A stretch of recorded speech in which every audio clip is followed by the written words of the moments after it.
इस संदेश में हम देखेंगे कि यीशु ने कहा कि मेरे चेलों में ये 5 गुण पाए जाएंगे।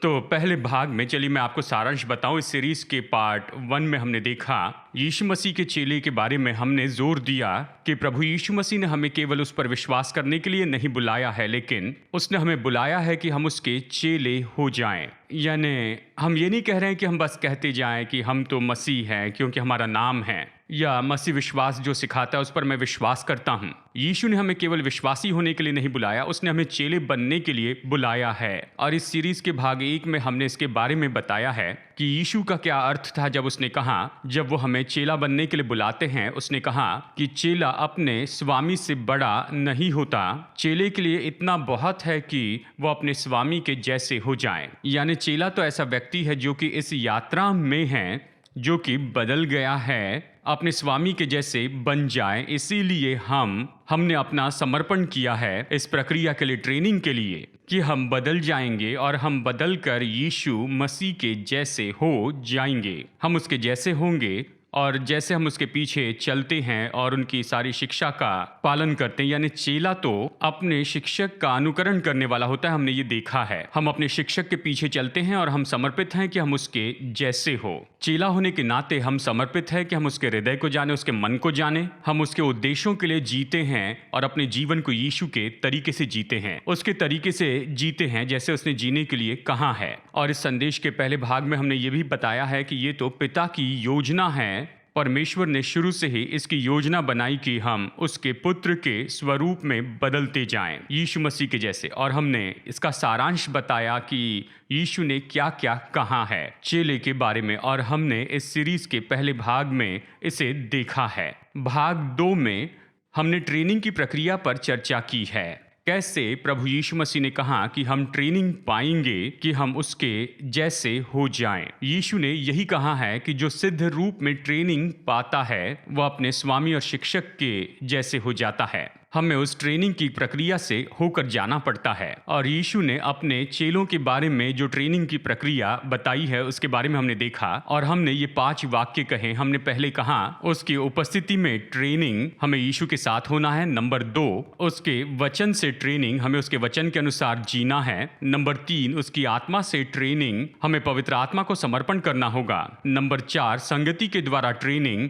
हम दूसरे चेलों के साथ संगति करते, उनकी सेवा करते हैं। और नंबर 5, क्रूस की ट्रेनिंग, हमें प्रतिदिन अपना क्रूस लिए चलना है। तो हमने ये सारांश देखा। इस तरह से हम खुद को ट्रेन करते हैं, और जैसे हम ट्रेनिंग की प्रक्रिया के लिए खुद को समर्पण करते हैं तो हम यीशु मसीह के जैसे और ज्यादा बदलते जाएंगे जैसे हम इस प्रक्रिया में आगे बढ़ते हैं। आज भाग 3 में, यानी इस संदेश के अंतिम भाग में, यीशु का चेला होने के बारे में मैं चेलों के जीवन के फल के बारे में बताना चाहता हूं। यानी ये तो चेलों का जीवन है, और जैसे हम इस प्रक्रिया में से होकर जा रहे हैं, ट्रेनिंग पा रहे हैं कि चेले बनकर हम यीशु के जैसे और बदलते चले जाएं, तो यीशु ने क्या कहा कि हम उसके चेले होने के सबूत के रूप में विश्वासी अपने जीवन से क्या दर्शाएंगे उसके चेले के रूप में। यानी इसका फल क्या है, इसका परिणाम क्या है कि हम उसके चेले हैं। देखिए, चेला होना ये कोई नाम का टैग नहीं जिसे पहनते हैं। आप इसे पहनते हैं और जाते हैं और कहते हैं कि मैं यीशु का चेला हूं। ये नेम टैग नहीं है, ये मसीह नाम रखना भी नहीं है। ये भी नहीं कि आप नियमित रूप में चर्च में जाते हैं या फिर आप किसी खास डिनोमिनेशन के हैं। ये ऐसी बात नहीं है।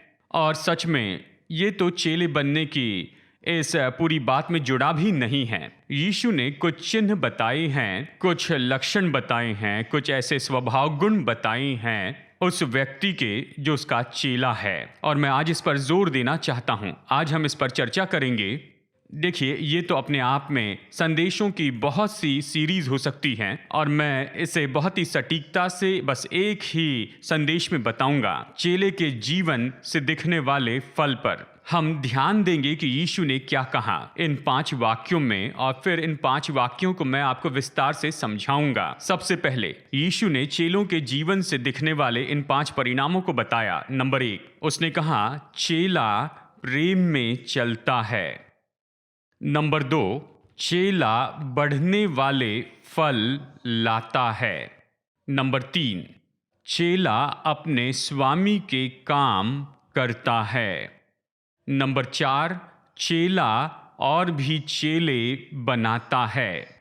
और नंबर 5, चेला अपने स्वामी के लिए जीता और मरता है। ये ऐसे 5 स्वभाव गुण हैं, ये चरित्र के गुण हैं, ये ऐसे प्रगटीकरण हैं। यीशु ने कहा कि ये दिखाई देंगे उसके जीवन में जो उसका चेला है। अब इनमें से हर एक को हम विस्तार से देखेंगे।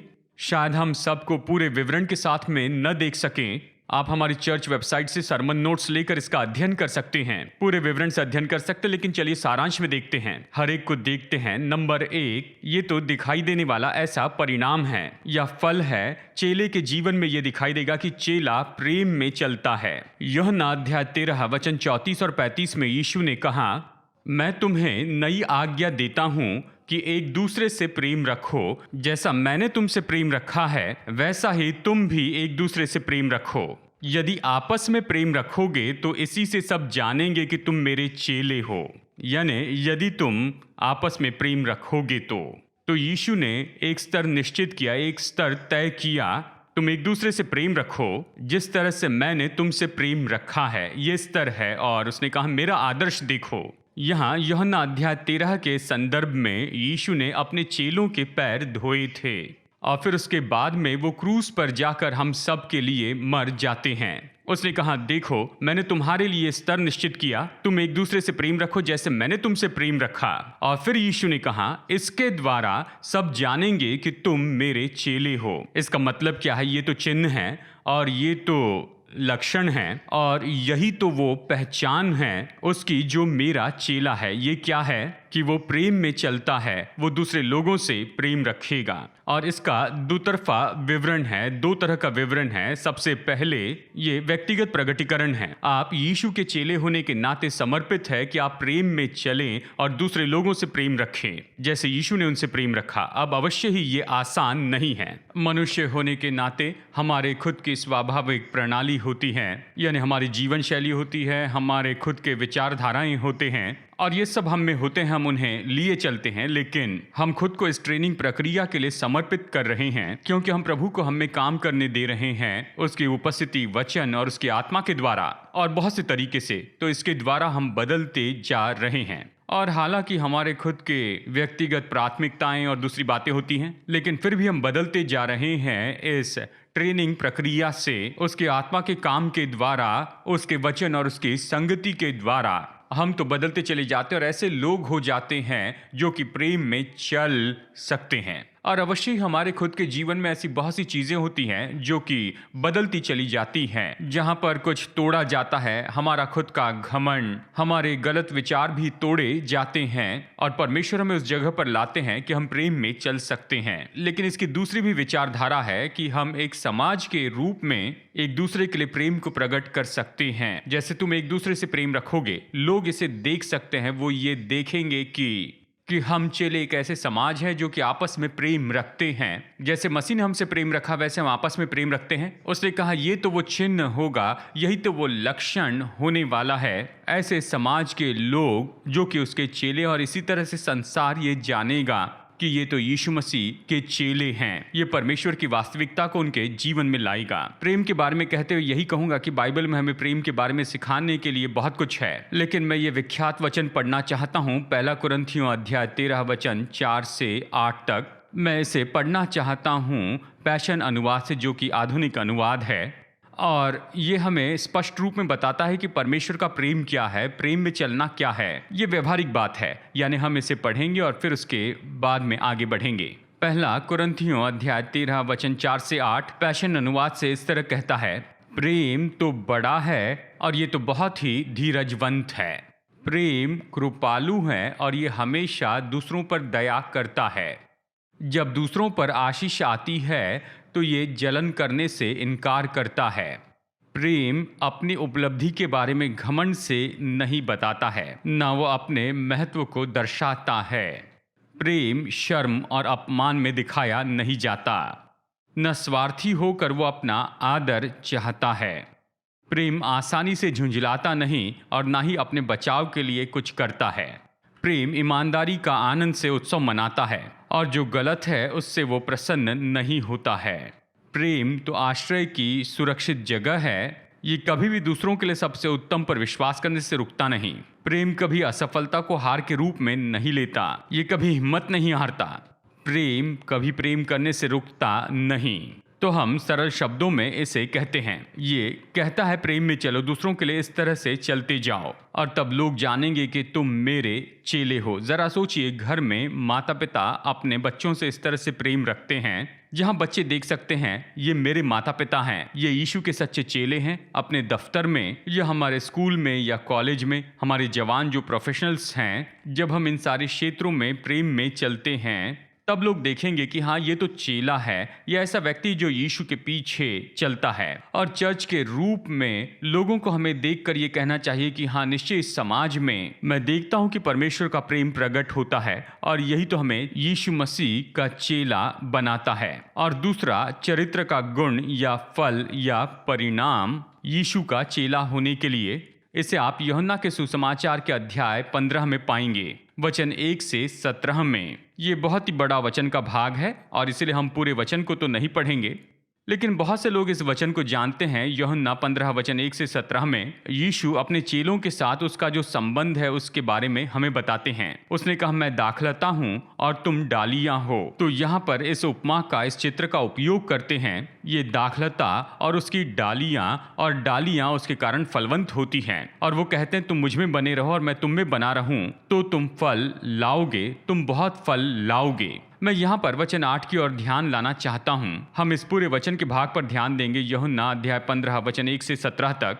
यहाँ एक चेले के दृष्टिकोण से देखेंगे यीशु ने चेले के जीवन के बारे में क्या कहा है इस उपमा में, जहाँ पर दाखलता, डाली और फल की कल्पना है और वो सब कुछ जो इस वचन के भाग में उसने कहा यूहन्ना 15 वचन 1 से 17 में। मैं इस पर गौर करना चाहता हूँ। देखिए, अध्याय 15 वचन 8, यूहन्ना 15 वचन 8 में यीशु ने ये कहा, मेरे पिता की महिमा इसी से होती है कि तुम बहुत सा फल लाओ, तब ही तुम मेरे चेले ठहरोगे।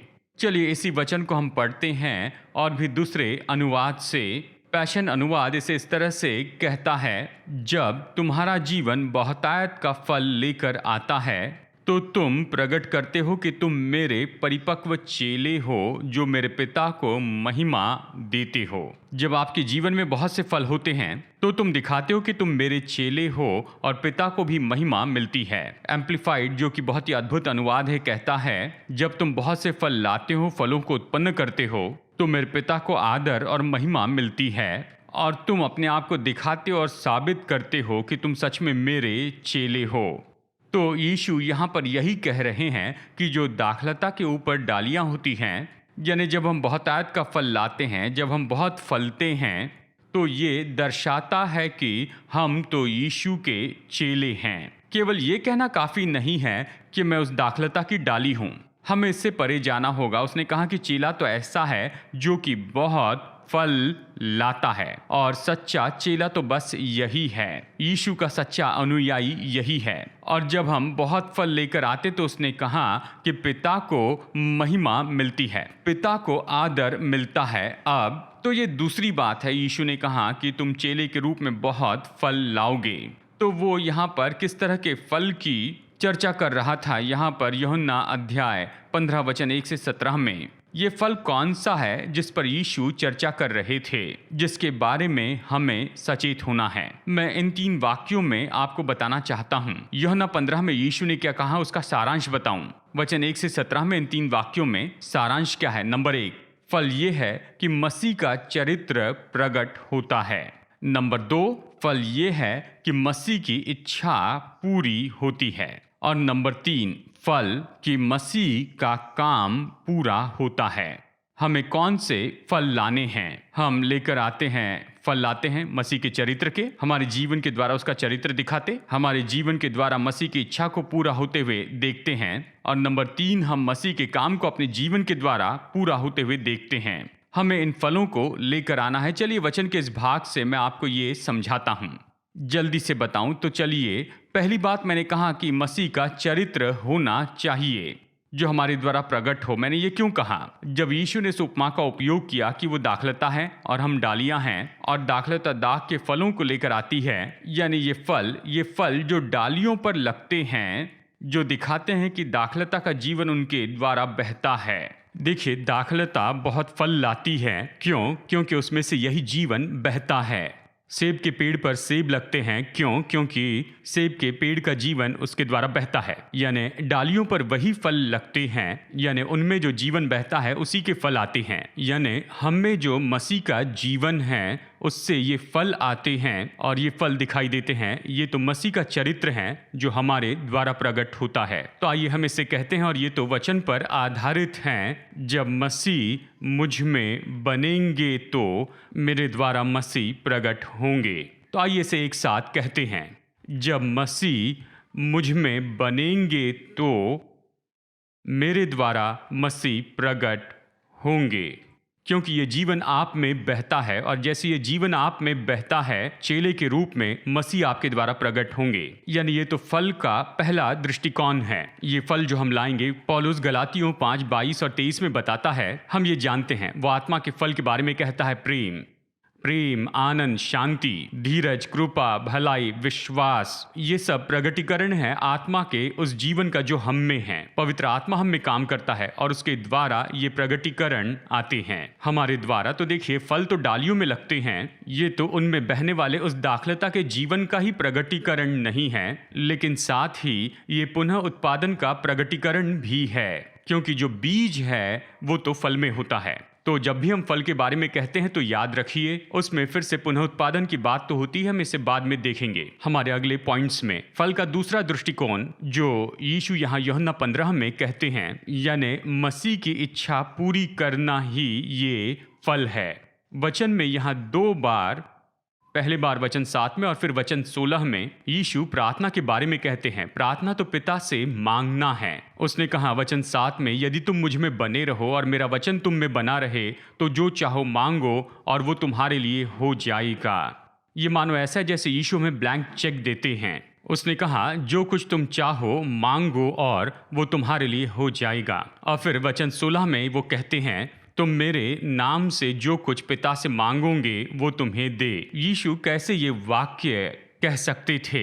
हमें ब्लैंक चेक कैसे दे सकते हैं? खैर, यानी यहाँ पर कुछ है जो इन सारी बातों में से होकर जाता है, यानी अपनी इच्छा के अनुसार कुछ मांगने में, या पिता से जो कुछ भी मांगो। देखिए इसमें क्या बात है। यूहन्ना 15 वचन 14 और 15 इस तरह कहता है। यीशु यहाँ पर बताते हैं, जो आज्ञा मैं तुम्हें देता हूँ यदि उसे मानो तो तुम मेरे मित्र हो। अब से मैं तुम्हें दास न कहूँगा, क्योंकि दास नहीं जानता कि उसका स्वामी क्या करता है, परंतु मैंने तुम्हें मित्र कहा है, क्योंकि मैंने जो बातें अपने पिता से सुनी वे सब तुम्हें बता दी। यानी वो ये कहते हैं कि देखो, तुम मेरे साथ मित्रता के संबंध में आ गए हो। तुम मुझ में बने रहो, मेरा वचन तुम में बना रहे तो तुम मेरे मित्र होगे। तुम दास नहीं होंगे। दास तो आज्ञा मानता है। जो कुछ भी निर्देश दिए जाते हैं या जो भी आज्ञा दी जाती है, दास आज्ञा मानता है। लेकिन मित्र अपने मित्र को जो बात पसंद है उसे करता है, क्योंकि वो उसके हृदय को जानता है। और यीशु चाहते हैं कि हम ऐसी जगह पर आ जाएं।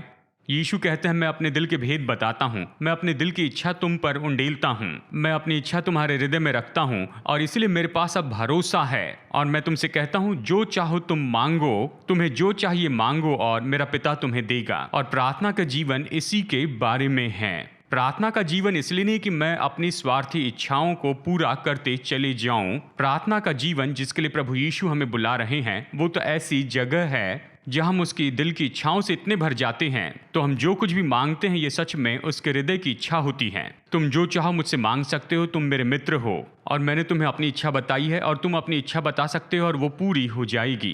तो ये दूसरा फल है जिस पर हम चर्चा कर रहे हैं। ये तो मसीह की इच्छाओं का पूरा होना है हमारे जीवन के द्वारा, हमारी प्रार्थना द्वारा। और इस पृथ्वी की हमारी यात्रा में हमारा हृदय यीशु की इच्छाओं से भर जाता है। हम उसके लिए प्रार्थना करते हैं, उसके पीछे चलते हैं, हम उसके लिए मांगते हैं, और ये सब कुछ हम में और हमारे द्वारा पूरा हो जाता है। मसीह की इच्छा पूरी होती है आपके द्वारा और मेरे द्वारा। ये दूसरा फल जो हम देखते हैं। तीसरा फल यहाँ पर हम देखते हैं यूहन्ना 15 वचन 16 में, यानी हमारे द्वारा मसीह का काम पूरा होना ये फल है। यूहन्ना अध्याय 15 वचन 16 में यीशु ने कहा, तुमने मुझे नहीं चुना परंतु मैंने तुम्हें चुना है और तुम्हें नियुक्त किया कि तुम जाकर फल लाओ और तुम्हारा फल बना रहे।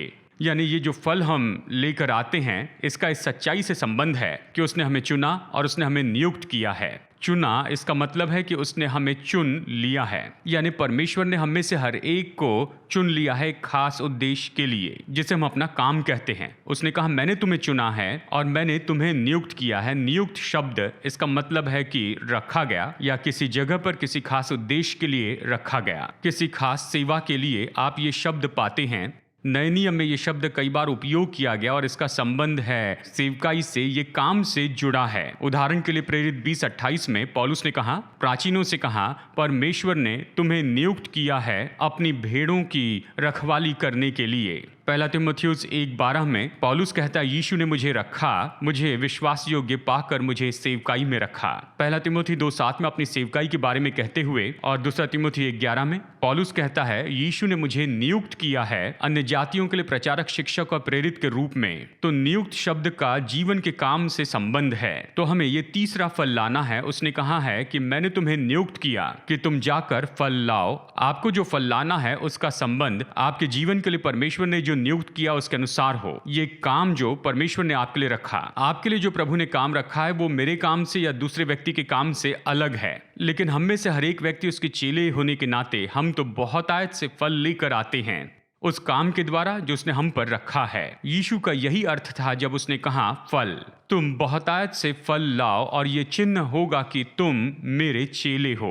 तो सारांश में कहूं, जो फल हम ला रहे हैं ये उसके चरित्र को दर्शाता है। जो फल हम लाते हैं ये तो उसकी इच्छा हमारे द्वारा पूरी होना है। और तीसरी बात, जो फल हम लाते हैं ये तो उसके कामों को अपने जीवन में पूरा करना है। ये तो यीशु मसीह के चेले होने का दूसरा बड़ा चिन्ह है।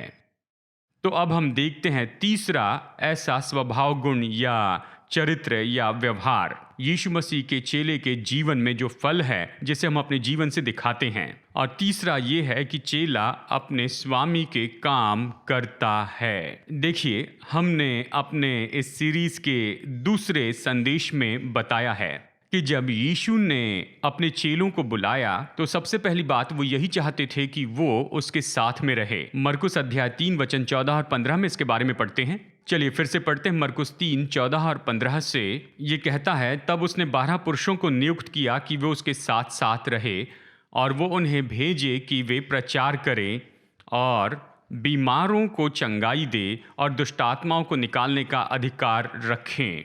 इसलिए ये तो चेले के जीवन में बहुत ही महत्वपूर्ण है।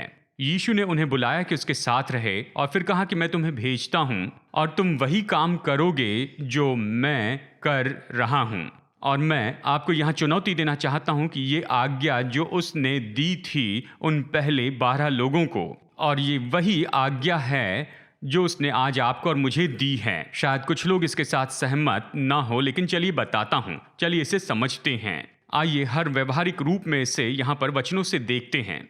देखिए, जब यीशु ने 12 चेलों को बुलाया तो हम मत्ती 10 में इसके बारे में पढ़ते हैं। वचन 1, 7 और 8 में जब उसने चेलों को बुलाया तो उसने उन्हें सामर्थ दी कि वे दुष्टात्माओं को निकालें और हर बीमारी से चंगाई दे। और फिर वचन 7 और 8 कहता है कि उसने उन्हें भेजा, जाकर प्रचार करो, प्रभु राज्य आ गया है, बीमारों को चंगाई दो, कोड़ियों को शुद्ध करो, मुर्दे जिलाओ, दुष्टात्माओं को निकालो, तुमने मुफ्त में पाया तो मुफ्त में दो। और इसी अध्याय 10 में ये चेलों के जीवन के बारे में बताता है। बहुत से दृष्टिकोण, इनमें से कुछ हमने देख लिए हैं। अध्याय 10 का अंतिम भाग अगर हमारे जीवन में उपयोग हो तो इस अध्याय का शुरू का भाग भी हमारे लिए आज उपयोगी है। हम इसे विभाजित करके नहीं कह सकते कि ये प्रेरितों के लिए उपयोगी था और ये जो है ये तो हमारे लिए उपयोगी है, नहीं। और दूसरी बात मैं ये कहना चाहता हूं, यीशु ने 12 चेले चुनने के बाद लूका 10 में हम देखते हैं कि उसने और 70 को बुलाया और उन्हें यही आज्ञा दी। उनसे कहता है कि जाओ, बीमारों को चंगाई दो और मैं जो काम करता हूं वही तुम भी करो।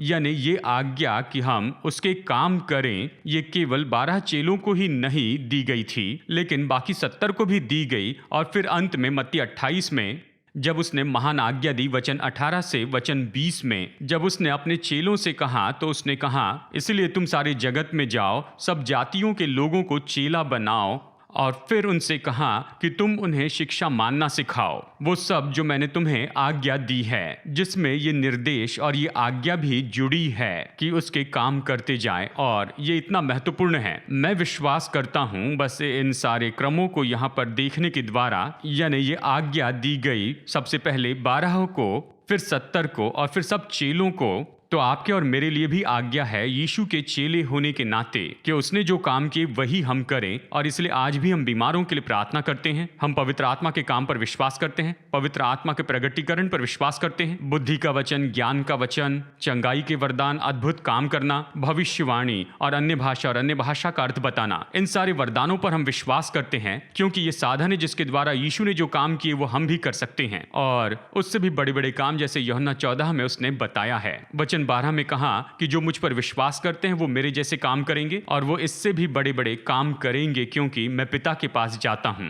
क्या यीशु पिता के पास में गए? क्या वो अभी पिता के पास में? तो इसका जवाब है हाँ। और इसलिए हम उसके विश्वासी और चेले होने के नाते तो हमें पिता के काम करना है। तो यीशु के चेले होने के नाते मैं आपको प्रोत्साहित करता हूं कि हमें यीशु के काम करने की इच्छा रखनी है। उसने हमें आज्ञा दी है और यह हमारा अधिकार है कि हम अलौकिक की अपेक्षा करें कि चमत्कार, चंगाई और छुटकारा होते चले जाएं हमारे जीवन के द्वारा। ये तो चेले का तीसरा गुण है, चेला काम करता है, यानी वो स्वामी का काम करता है। और नंबर 4 देखिए, हम संदेश खत्म करने वाले हैं। नंबर 4, चेलों के बारे में विशेषता कि चेला और भी चेले बनाता है। हमने जैसे पहले बताया है कि दाखलता का जीवन तो केवल प्रकट नहीं होता है केवल फल में, यानी फल के प्रगटीकरण में ही, और केवल उस दाखलता के जीवन को ही नहीं, लेकिन ये दाखलता के पुनः उत्पादन को भी दर्शाता है, क्योंकि फल में बीज भी होता है, यानी चेला और भी चेले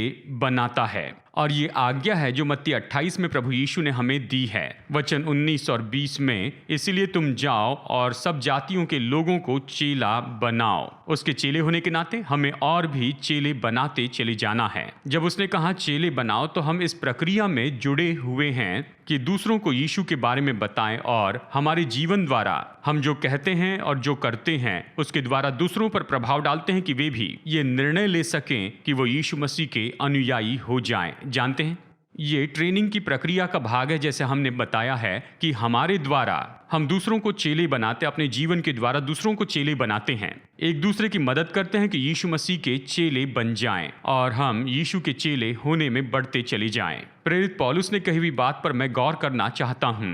1 कुरिन्थियों 11:1 में पौलुस कहता है, तुम मेरी सी चाल चलो जैसा मैं मसीह की चाल चलता हूँ।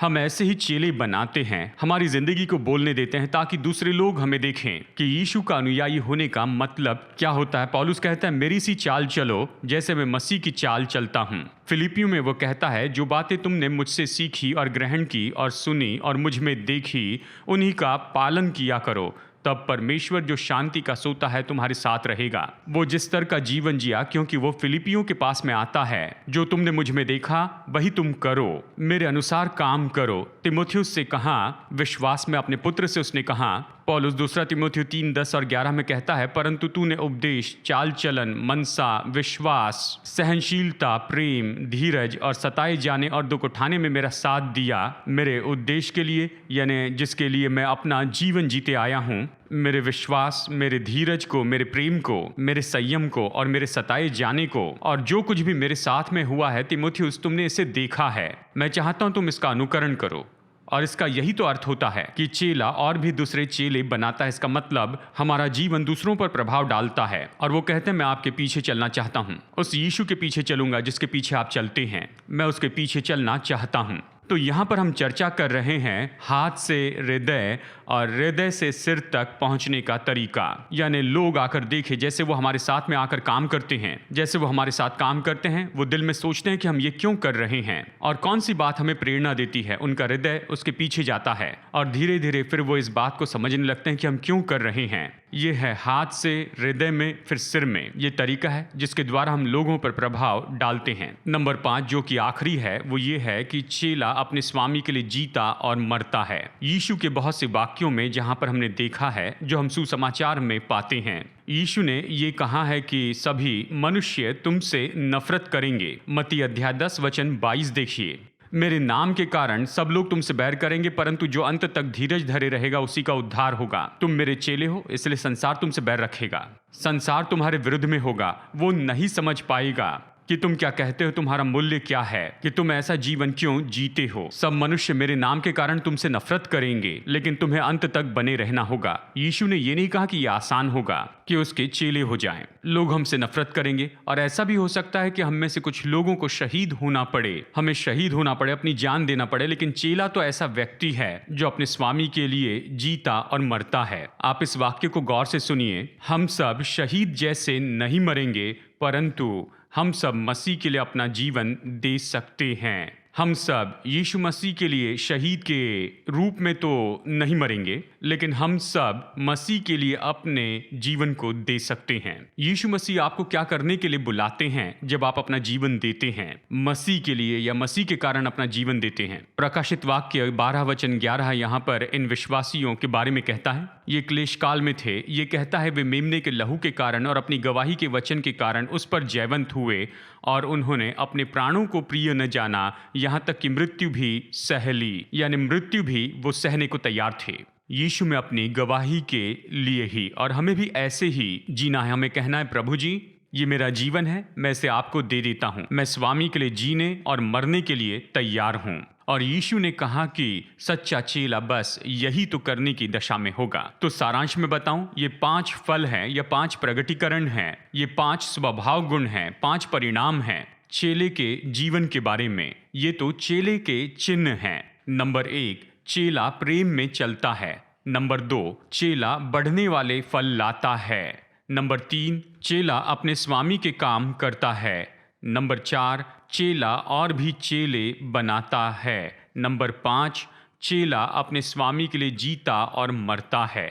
जैसे हम खुद को प्रभु की ट्रेनिंग के लिए सौंप देते हैं, तो हमारे जीवन में यही तो होगा। लोग इसे देखेंगे कि ये व्यक्ति यीशु मसीह का सच्चा चेला है। आपके बारे में क्या आप यीशु के पीछे चलते हैं बस केवल कुछ लाभ पाने के लिए, या फिर केवल सामाजिक फैशन है इसलिए, या बस माता पिता के दबाव के कारण, या आप यीशु के पीछे चलना चाहते हैं क्योंकि आप उसके चेले होना चाहते हैं और आप यही तो चाहते हैं कि वो आप में रहें और आपके द्वारा ये काम करें। अभी हम प्रार्थना करेंगे। जैसे मैं प्रार्थना करूंगा, मैं आपको न्योता देता हूं कि आप कहें हाँ, इससे हाँ कहें, इस बुलाहट के लिए हाँ कहें कि आप यीशु मसीह के चेले बन जाएं। और मैं पहले इसके लिए प्रार्थना करना चाहता हूं और हम सबके लिए प्रार्थना करूंगा और फिर मैं प्रार्थना करूंगा कि प्रभु आपकी ज़रूरतें पूरी करें, आप जहां भी हैं। मैं समझ सकता हूं कि हम लोगों की अलग अलग ज़रूरतें हैं। हम प्रभु पर विश्वास करते हैं जो हमारी प्रार्थनाओं को सुनते हैं। यीशु ने प्रतिज्ञा की, तुम जो चाहो मांगो और वो तुम्हारे लिए हो जाएगा, यदि तुम मुझ में बने रहो और मेरा वचन तुम में बना रहे। यही तो मैं आज आपको देता हूँ। मैं यहाँ से प्रार्थना करूंगा और मैं विश्वास करता हूँ प्रभु आपको छू लेंगे, वो आपको चंगाई देंगे, छुटकारा देंगे और सब कुछ बदल देंगे। प्रभु पर मैं विश्वास करता हूँ। तो आइए हम पहले प्रार्थना करेंगे इस बुलाहट के लिए जो प्रभु ने अपना चेला होने के लिए हमें बुलाया है। क्या आप इसके लिए हाँ कहेंगे? क्या आप कहेंगे, प्रभु ये स्वभाव गुण जो आपने अपने वचन में चेले के बारे में बताए हैं, मैं उन्हें अपने जीवन में होते देखना चाहता हूँ। जैसे यीशु चले, मैं वैसे ही चलना चाहता हूँ। मैं इन 5 बातों के लिए अपनी जिंदगी खोलता हूँ और इसके लिए मैं प्रार्थना में अगुवाई करूंगा और फिर उसके बाद लोगों की जरूरतों के लिए प्रार्थना करूंगा। आइए प्रभु पर विश्वास करते हैं कि प्रभु यीशु मसीह हमारी जरूरतों को पूरा करेंगे। तो आइए हम प्रार्थना करते हैं। पिता, हम धन्यवाद देते हैं आज हमने जो सुना उसके लिए, और ये 5 स्वभाव गुण जिनके बारे में आज हमने सीखा है, प्रभु मैं प्रार्थना करता हूँ आप हम में से हर एक के जीवन में इसके लिए काम कीजिए। हम कहते हैं हाँ और आमेन इन सभी बातों के लिए कि चेला प्रेम में चलता है। हमारी मदद कीजिए कि हम प्रेम में चलें, वो प्रेम जो जयवंत होता है, ऐसा प्रेम जो अधिकार करता है, ऐसा प्रेम जो हिम्मत नहीं हारता है। किसी भी परिस्थिति में प्रेम में चलने के लिए हमारी मदद कीजिए जैसे मसीह ने हमसे प्रेम रखा है। नंबर 2, हमारे जीवन में फल लाने में मदद कीजिए। मसीह के चरित्र का फल लाएं। मसीह की इच्छा हमारे जीवन के द्वारा पूरी हो ये फल, और वो फल कि मसीह का काम पूरा हो जाए। हमारे द्वारा इसमें मदद कीजिए। यीशु ने जो काम किया वो करने के लिए मदद कीजिए कि हम बाहर जा सकें और आपकी महिमा को प्रकट करें, आपकी सामर्थ को प्रकट करें, कि बीमारों को चंगाई दें, दुष्ट आत्माओं को निकालें, कि अलौकिक काम करें, अपने स्वामी के काम करें और नंबर 4 कि हमारी मदद कीजिए कि हम दूसरों को चेले बनाएं। हमारा जीवन इतना प्रभावी होना चाहिए कि लोग कहें कि मैं यीशु के पीछे चलना चाहता हूं, मैं आपको देखता हूं और मैं यही करना चाहता हूं। जिस यीशु के पीछे तुम चल रहे हो मैं चलना चाहता हूं। हम में ऐसा कीजिए प्रभु। हम प्रार्थना करते हैं कि आप हमें ऐसी जगह पर लेकर आए जहां पर हम हमेशा आपके लिए समर्पित हो, कि हम जीने मरने को तैयार हो, ताकि मसीह यीशु के लिए हमारे पास जो कुछ भी है उसका बलिदान करने के लिए हम तैयार हो। यीशु मसीह का सच्चा चेला होने में आप हमारी मदद कीजिए। और पिता, मैं इन लोगों के लिए प्रार्थना करता हूं जो हमें देख रहे हैं, ऐसे लोग जिनकी बहुत सी ज़रूरतें हैं। पिता, मैं प्रार्थना करता हूं अभी इस समय मैं अभिषेक मांगता हूं, पवित्र आत्मा की सामर्थ मांगता हूं, वो महान नदी के जैसे बहती चली जाए। जहां भी लोग हमें देख रहे हैं, जिस किसी माध्यम से लोग हमें देख रहे हैं, कि आपकी आत्मा की नदी इन लोगों को छू ले, इन्हें आजाद करे, छुटकारा दे और अभी इस समय इन्हें चंगाई दे। अगर आप दर्द में पड़े हैं या शरीर में बीमार हैं तो जहां चंगाई पाना चाहते हैं वहां पर हाथ रखिए। और जैसे मैं यहां से प्रार्थना करता हूं, प्रभु आपको छू ले और आपको चंगाई दे। प्रभु यीशु मसीह के नाम में मैं आज्ञा देता हूं कि बीमारी दूर हो। मैं आज्ञा देता हूं कि शत्रु का हर एक जुआ टूट जाए, आपके शरीर पर से, आपके मन पर से। आप चंगाई पाएं, आप छुटकारा पाएं। यीशु मसीह के नाम में अपनी चंगाई ले लीजिए। मैं आपके जीवन में परमेश्वर के प्रयोजन को घोषित करता हूं। परमेश्वर का हस्तक्षेप आपके जीवन में हो। जिन लोगों को नौकरी चाहिए, अभी इस समय है परमेश्वर आप अलौकिक हस्तक्षेप कीजिए और वो नौकरी इन्हें मिले। आप इनकी हर जरूरत पूरी कीजिए जो अभी आपके सामने ये लोग विनती रख रहे हैं, यीशु मसीह के नाम में। आमीन, आमीन।